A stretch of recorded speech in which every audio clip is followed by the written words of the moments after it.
So what's going on guys, Kate is here and welcome back to a brand new video. For today I will show you the top 3 best builds in New World 2023. So there is a new meta, and that's why for each and every single build I will explain what attributes, weapon masteries and even weapon and gear perks you want to have. Then what gems and specific gear you want to use to get out your stats as much damage as possible. Then as well I will show you the best gameplay of me using different weapons, so you would know which abilities you want to use first on your enemies and much more. So if this sounds interesting to you, then let's get right into it.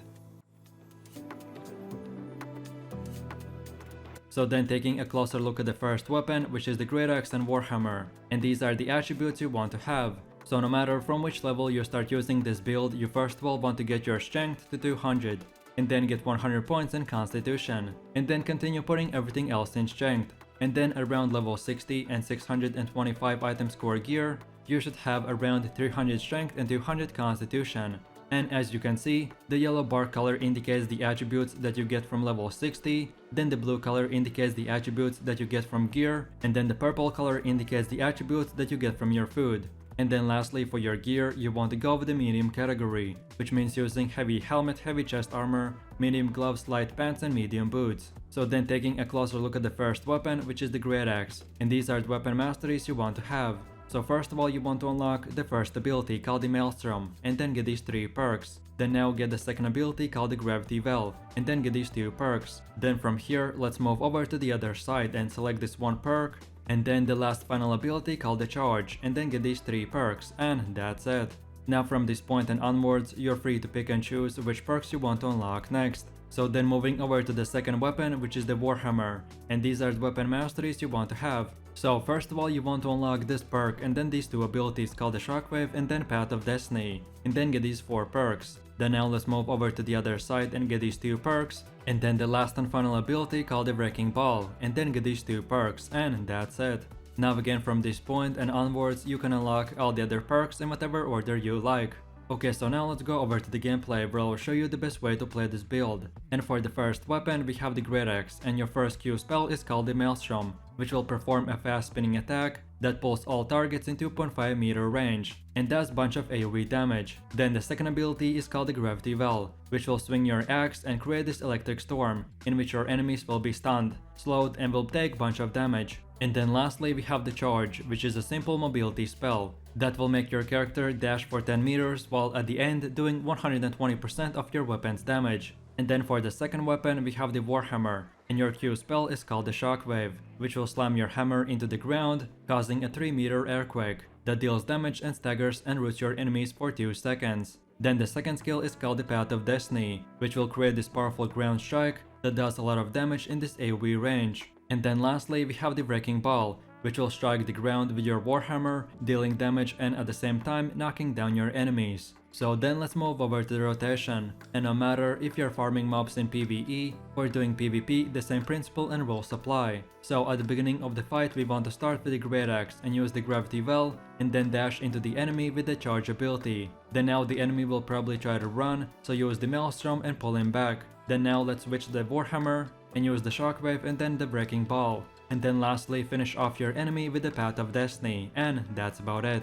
So now for my last and final conclusions for this build. This great axe and warhammer weapon combination is very high damage melee bruiser build that will give you high tankiness and high DPS potential. So then last but not the least, this is what you want to be using: great axe, hammer and chest armor vice, and perks are as important as gems. Then these are the best gloves, boots, leg armor and helmet. And then lastly, these are the top 3 best jewelry that you want to get. If I went too fast, you'll feel free to pause the video and copy these exact same gems and perks. But of course, this build will work fine with any gear as long as you're using the same attribute and weapon setup that I showed. And then one more thing, this is how your item should look like. So on your bar you want to use the health and regen potions, then get the cleansing potion or any other potion depending on what activity you are doing, and then lastly use the carrot cake. And then of course don't forget on your character to equip the heart rune of detonate. So in a quick summary, if you're looking for a super fun melee build that will give you a fun playstyle with high damage, then this is the build for you, so have fun.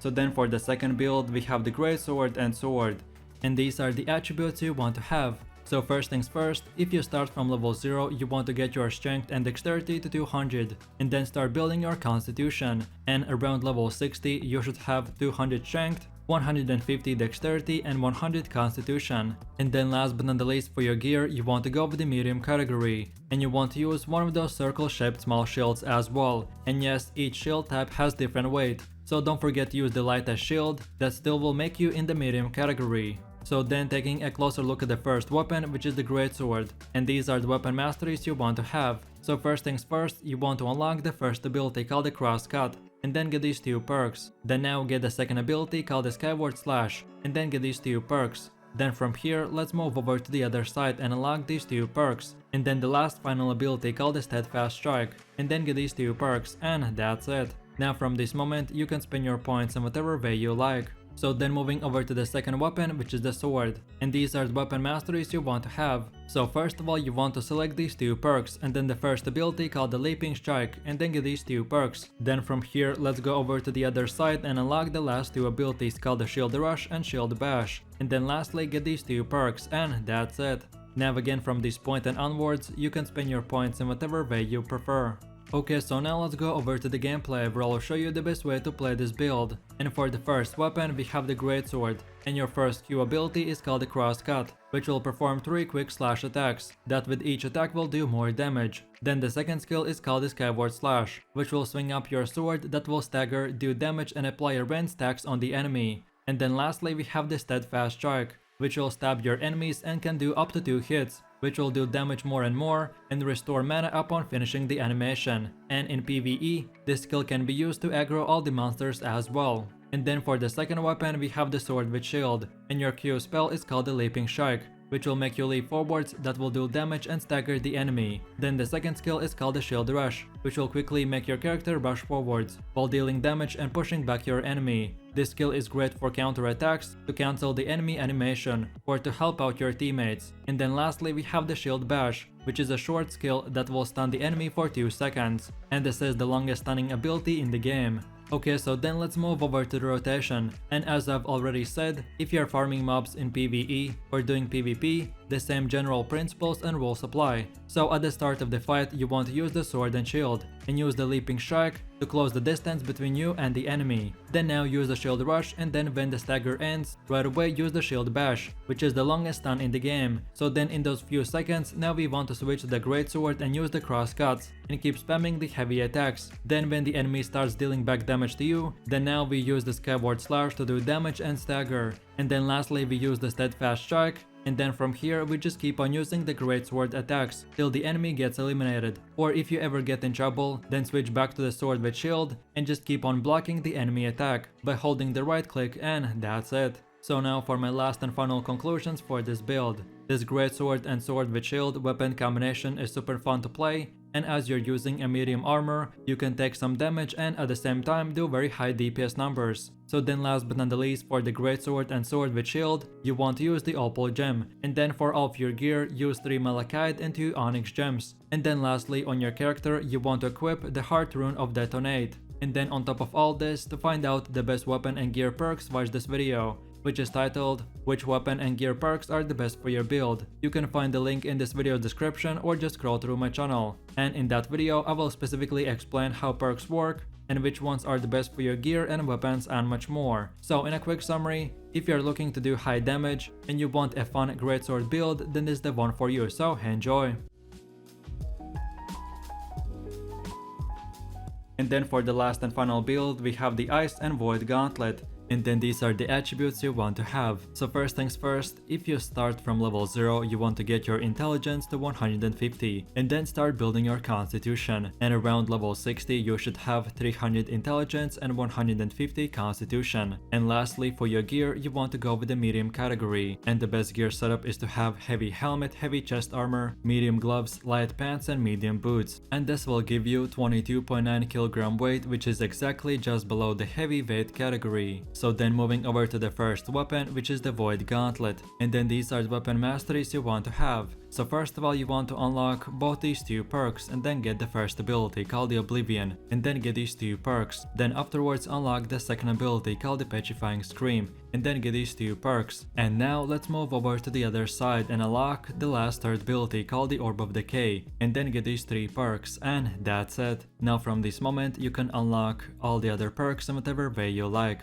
Okay, so now let's move over to the second weapon, which is the Ice Gauntlet, and these are the weapon masteries you want to have. So first of all you want to unlock the first ability called the Ice Spikes, and then get these three perks. Then afterwards unlock the second ability called the Ice Storm, and then get these three perks. Then from here let's move over to the other side and unlock this one perk, and then the last third ability called the Ice Shower, and then get this one last perk, and that's it. Now again from this moment you can spend your points in whatever order you want. Okay, so now let's go over to the gameplay where I'll show you the best way to play this build. So first of all, for the Void Gauntlet we have the first Q spell called the Oblivion, which creates a circle around you, and your teammates inside the circle will be getting 20% damage increase. But on the other hand, your enemy standing in the circle will be taking void damage every second. And a really nice thing to do is while standing in the circle, do bunch of medium jumps, and because of the perks we have selected we will be getting plus 15 stamina each jump, so this will give us the ability to dodge more enemy attacks and gain more stamina at the same time. I found this feature very useful in 1v1s to escape enemy attacks or in PVE, where the mobs couldn't catch me, and much more. So then for the second ability we have a Petrifying Scream, which when using will unleash a Void Scream, and this will stagger and root enemies in front of you. And then lastly we have a third ability, which is called the Orb of Decay,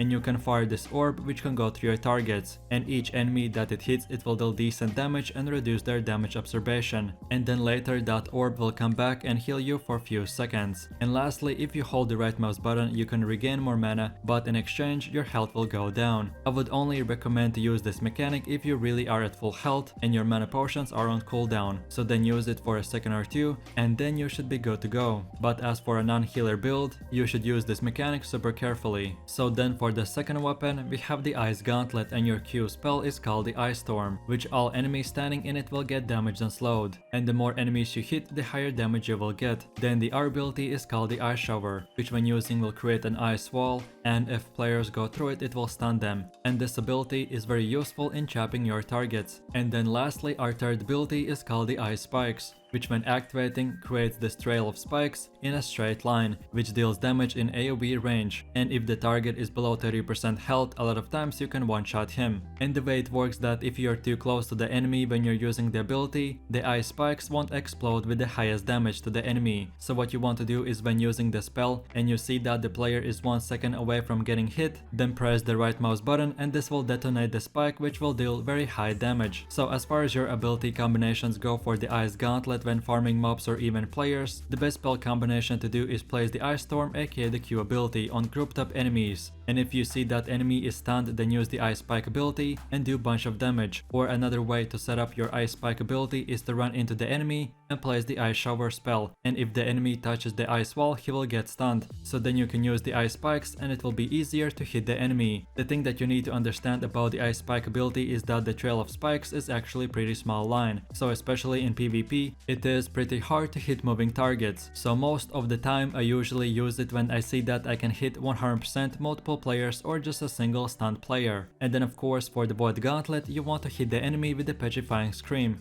and then right after place the Oblivion spell, and while dodging keep on hitting the enemy. Then when both of these abilities get on cooldown use the Orb of Decay, and then after that switch to the Ice Gauntlet or keep on using the Void Gauntlet depending on which weapon deals more damage, and that's about it. So now for my last and final conclusions for this build. This Void Gauntlet and Ice Gauntlet weapon combination is very high damage and you have a lot of abilities to put together, and it works very well in PvP and as well PvE. So then for the gem choice for the Void Gauntlet you want to use the Opal gem, then for the Ice Gauntlet get the Malachite gem, and then for all of your gear, rings, amulets and everything else use the Enix gems. And then on top of all this, like I explained in the first build, to find out the best weapon and gear perks, watch this video, which is titled which weapon and gear perks are the best for your build. You can find the link in this video's description or scroll through my channel, and in that video I will specifically explain how perks work and which ones are the best. So in a quick summary, if you're looking for the best solo mage build then this is the one for you, so enjoy. And that's about it. So I really do appreciate everyone for watching guys, and I hope you enjoyed it. If you have any suggestions, feedback or other good solo player builds that you would like to see in the next video, then feel free to leave your comments in the comment section down below. And while you're doing that, please click like, subscribe and enable that notification bell, so this way you could support the channel and you wouldn't miss any more amazing content from me. With all this said, you have an amazing day and I'll catch you in my next video. So take it easy, peace.